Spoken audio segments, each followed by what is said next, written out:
सोलापूरच्या भाजपमध्ये आज मोठी घडामोड घडली आहे।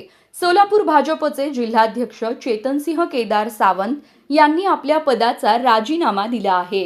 त्यांनी मुंबईत प्रदेशाध्यक्ष रवींद्र चव्हाण यांच्याकडे राजीनामा सादर केला। जिल्हा परिषद व पंचायत समिती निवडणुकीतील यशानंतर भाजपमध्ये संघटनात्मक बदलांना सुरुवात झाल्याचे या घडामोडीतून स्पष्ट झालं आहे। एक व्यक्ती एक पद या भाजपच्या तत्वानुसार केदार सावंत यांची जिल्हा परिषद शिक्षण व आरोग्य समितीच्या सभापतीपदी निवड झाल्याच्या दुसऱ्या दिवशी राजीनामा अपेक्षित होता। त्यानुसार हा निर्णय घेण्यात आला।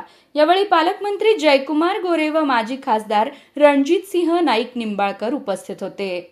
दरम्यान नव्या जिल्हाध्यक्ष पदासाठी गणेश चिवटे आणि प्रणव परिचारक हे प्रमुख दावेदार मानले जात आहेत। मात्र विभागीय समीकरणांमुळे परिचारक यांच्या नावाबाबत साशंकता व्यक्त होत असून चिवटे यांचे पारडे सध्या जड मानले जात आहे। त्यामुळे पक्षश्रेष्ठी कोणाच्या नावावर शिक्कामोर्तब करतात याकडे लक्ष लागलं आहे।